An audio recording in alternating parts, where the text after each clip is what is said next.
स्वागत छ भाइ बहिनीहरुलाई नेपाल अनलाइन स्कुलमा। हामीले जियोमेट्रिक सिक्वेन्समा लङ क्वेशन्सहरुको बारेमा डिस्कस गरिरहेका थियौं। यस क्रममा हामीले टाइप 1 को क्वेशनहरु डिस्कस गर्यौं र आज हामी टाइप 2 को क्वेशनहरु डिस्कस गर्ने छौं। जस्तै टाइप 2 को लागि मैले यहाँ एउटा क्वेशन लिएको छु र हामीहरुको यहाँ क्वेशन छ टाइप 2 को फर्स्ट क्वेशन हो। सो टाइप 2 को क्वेशनमा हामीलाई यहाँ भनिएको छ there are 5 geometric means between A and B। A र B बीच 5 वटा जियोमेट्रिक मीन छन् भनेर भनेको छ र जियोमेट्रिक मीन छन् त हामीहरुलाई भन्यो। देन क्वेशन पढौं। So if second and last mean are 2 and 16 respectively, हामीहरुको 2 र 16 भनेका के हुन् त? 2 र 16 भनेका हामीहरुका 2 भनेको सेकेन्ड मीन हो र त्यसैगरी हामीहरुको 16 भनेको लास्ट मीन हो भनेर भनेको छ। Then find the values of A and B। A र B को भ्यालु कति होला पत्ता लगाऊ भनेर भन्छ र यो क्वेशन हामीहरुलाई 2073 रेगुलरमा सोधिएको क्वेशन हो है। 2073 रेगुलरमा सोधिएको क्वेशन हो। सिम्पल छ। सो अब यहाँ हेरौं हामीहरुलाई फर्स्ट अफ अल हामीलाई के कुराहरु गिभन छ त्यो कुराहरु लेखौं है। सो अब हामीहरुलाई क्वेशनले भने अनुसार हामीलाई के गिभन छ त? हामीहरुलाई दुईटा टर्म गिभन छ। फर्स्ट र यो भयो हामीहरुको लास्ट B र हामीहरुलाई भनेको छ यो दुईटा टर्मको बीच 5 वटा मीनहरु छ, जियोमेट्रिक मीनहरु, त्यो पनि जियोमेट्रिक मीन। सो यो भयो मेरो M1 फर्स्ट मीन र त्यसैगरी मेरो यो भयो सेकेन्ड मीन। एउटा कुरा है, सेकेन्ड मीन त हामीलाई गिभन थियो हैन त? सेकेन्ड मीन 2। त्यसैगरी हामीहरुको सेकेन्ड मीन भनेको 2 छ र थर्ड मीन छैन, फोर्थ मीन छैन र हामीहरुलाई 5 वटा मीनको कुरा गरेको त र फिफ्थ मीन भनेको त हामीहरुको लास्ट मीन हो र हामीहरुलाई क्वेशनमा कहाँ लास्ट मीन भनेको त 16 दिएको छ हैन।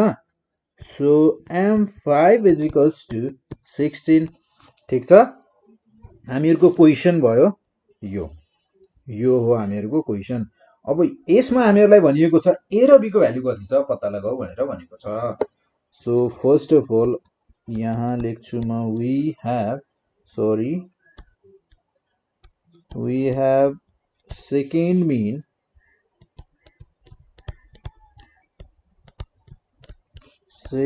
mean M2 is equals to 2 र त्यसैगरी हामीहरुलाई गिभन छ लास्ट मीन भनेको हामीहरुको M5 र M5 गिभन छ हामीहरुलाई 16। देन हामीहरुको M2 भनेको हामीहरुको M2 is equals to 2। M2 भनेको 2 ठीक छ र M2 भनेको त हामीहरुको AR square is equals to 2 र यसलाई भनौं इक्वेशन फर्स्ट भने ल मैले। देन त्यसैगरी हामीहरुलाई अर्को छ यहाँ M5 is equals to 16 र M5 भनेको त हामीहरुको MR5 is equals to 16 र मैले भने यसलाई इक्वेशन सेकेन्ड। ठीक छ। देन डिभाइडिङ, अब यो दुईटा इक्वेशनलाई सल्भ गरेर हामीहरुले भ्यालु निकाल्न सक्छौं जस्तो छ AR to the power 5 है। सो डिभाइडिङ त्यो भन्दा पनि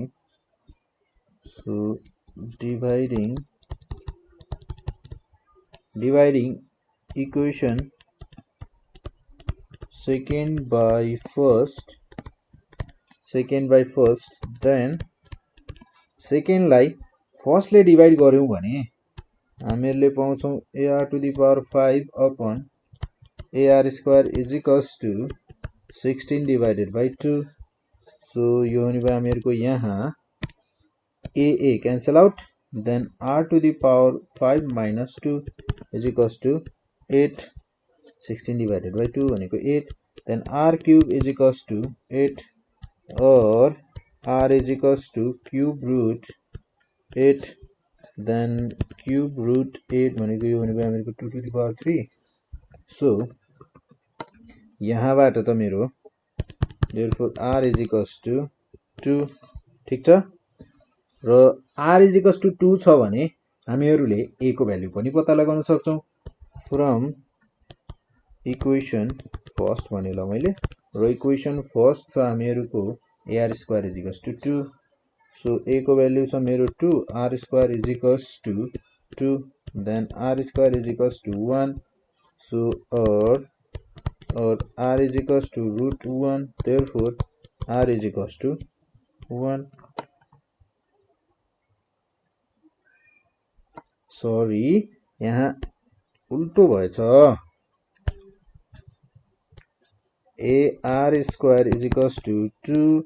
or a into 4 is equals to 2 or a is equals to 2 by 4 is equals to 1 by 2 हामीहरुको first term यानी कि a को भ्यालु a भनेको त हामीहरुको 1 by 2 रहेछ हामीहरुको a भनेको 1 by 2 यानी कि फर्स्ट थियो देन नाउ हामीलाई चाहिएको भनेको b को भ्यालु होइन त so b is equals to हामीहरुको के हो त हामीहरुको b भनेको त लास्ट टर्म हो देन लास्ट टर्म भनेको चाहिँ कति रहेछ हेरौं है लास्ट टर्म भनेको b भनेको कति रहेछ a भनेको हामीहरुको फर्स्ट टर्म ठीक छ 1 2 3 4 5 6 7 सेभेन्थ टर्म रहेछ पाँचवटा मीन फर्स्ट टर्म अनि प्लस लास्ट टर्म यानी कि लास्ट टर्म भनेको हामीहरुको सेभेन्थ टर्म रहेछ b is equals to t 7 then यो भने हामीहरुको ar to the power 6 is equals to 1 by 2 a को भ्यालु into r भनेको हामीहरुको 2 to the power 6 then यो भने हामीहरुको ar to the power 5 so ar to the power 5 भनेको therefore b is equals to ar to the power 5 ar to the power 5 भनेको हामीहरुको 32 thus the required value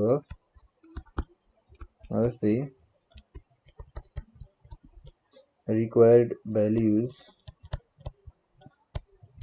of a and b are 1 by 2 and 32 respectively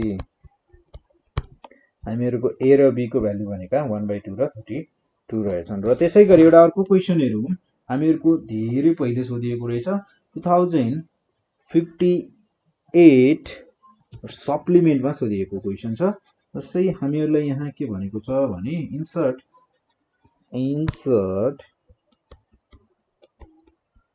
एकदमै easy question छ insert 3 geometric means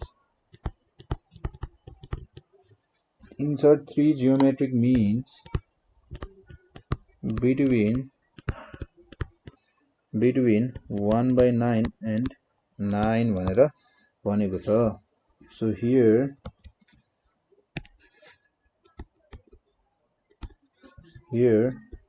given first term of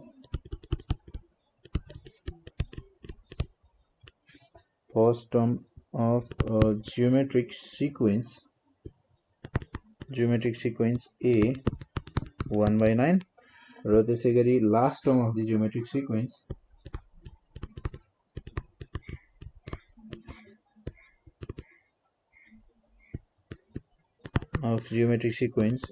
जसलाई मैले भने b छ हामीहरुको 9 the number of geometric means हामीहरुको number of geometric means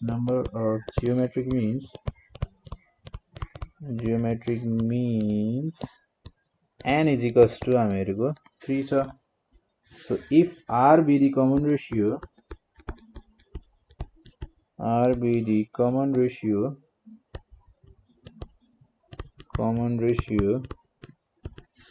then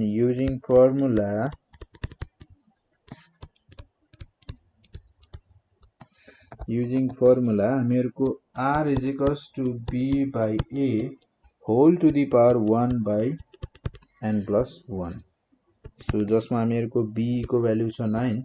र a को value छ हामीहरुको 1/9 and whole to the power 1/3 plus 1 is equals to यो हुने भयो हामीहरुको 9 into 9 whole to the power 1/4 or r is equals to 81 to the power 1/4 or r is equals to 3 to the power 4 into 1/4 4 cancel out then 3 to the power 1 therefore r is equals to 3 हामीहरुको common ratio भनेको 3 रहेछ so if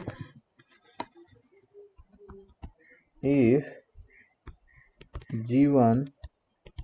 g2 and g3 be geometric means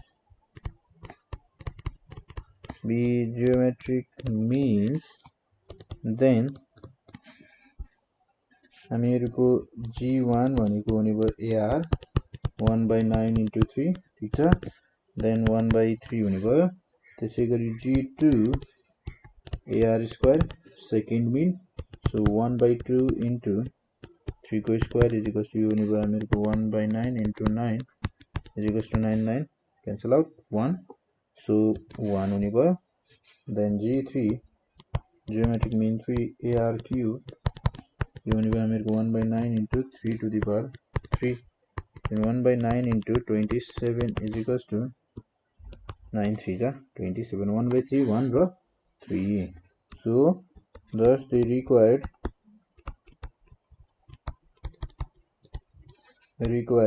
3 geometric means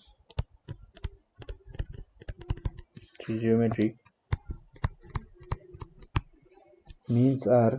1/3 1 and 3 यसरी हामीहरुले calculate गर्न सक्छौं र त्यसैगरी एउटा अर्को क्वेशन हेरौं हामीहरुको 2066 रेगुलरमा सोधिएको क्वेशन छ सो हामीहरुलाई यहाँ भनेको छ सेम छ question हामीहरुको insert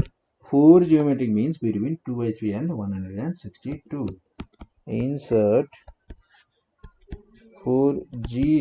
geometric means between 2/3 and 162 so हामीहरुको यहाँ हेर्दा हामीहरुको here a is equals to यानी कि first term छ हामीहरुको 2/3 so and b हामीहरुको last term छ 162 and number of means n is equals to छ हामीहरुको 4 so त्यसैगरी we know that मैले यहाँ अगाडिको यो थ्योरीहरु थोरै यो लाइनहरु लेखिराखिन मैले सो माथि लेखिसकेको छु त्यस्तै गरेर लेख्नु हो we know that r is equals to हुने भयो हामीहरुको b by a whole to the power 1/n plus 1 so हामीहरुको b भनेको छ 162 by 2/3 whole to the power 1/4 plus 1 5 then यो हुने भयो हामीहरुको 162 into 3/2 whole to the power 1/5 then यो हुने भयो हामीहरुको 262 30 31 81 into 3 81 into 3 then you only by 1/5 81 into 3 ones are 3 8 3s are 24 243 whole to the power 1/5 so you only by 3 to the power 5 into 1/5 5 cancel out then r is equals to 3 हामीहरुको common ratio भनेको 3 रहेछ so now हामीहरुको first mean जसलाई m1 भनिन्छ र m1 भनेको हामीहरुको हुन जान्छ ar र ar भनेको हामीहरुको a को भ्यालु छ हामीहरुसँग 2/3 a को भ्यालु छ हामीहरुसँग 2/3 then r को भ्यालु 3 3 cancel out 2 first mean then त्यसैगरी सेकेन्ड मीन भनेको हामीहरुको second mean is equals to m2 is equals to ar square is equals to हामीहरुको a को भ्यालु छ 2/3 into r square यानी कि 3 into 3 so 3 cancel out 3 to the 6 हामीहरुको second mean so third mean third mean m is equals to m3 is equals to ar cube is equals to a भनेको हामीहरुको 2/3 into 3 को cube then हामीहरुको यो हुने भयो 3 यहाँ 3 काट्नु भन्दा पनि -1 लेख्न सक्छु म यहाँ 2/3 इन्टु 3 इन्टु 9 3 3 क्यान्सल आउट 9 2 जा 18 सो त्यसै गरी हामीहरुको फोर्थ मिन भनेको m4 र m4 भनेको हामीहरुको ar to the power 4 so 2/3 into 3 to the power 4 2/3 into 3 into 3 cube 3 3 cancel out 2 into 27 so यो हुने भयो हामीहरुको 54 यो भयो हामीहरुको चारवटा मिनहरु thus the required four means are 2 16 18 and 54 भनेर हामीले यसरी क्याल्कुलेट गर्न सक्छौं सो यस्तै टाइपको क्वेशनहरु सोधिरहेको हुन्छ र हामी यसपछि पनि फेरि पनि टाइप 2 को क्वेशनहरु डिस्कस गर्ने छौं र तपाईहरुले पनि प्र्याक्टिसहरु गर्दै गर्नुस् र सर्ट क्वेशन्सहरुलाई पनि हेर्दै गर्नुहोस् र अब यसपछि भने हामीहरु टाइप 3 को क्वेशनहरु पनि डिस्कस गर्ने छौं then till that time do whatever you want to do but don't trouble your mother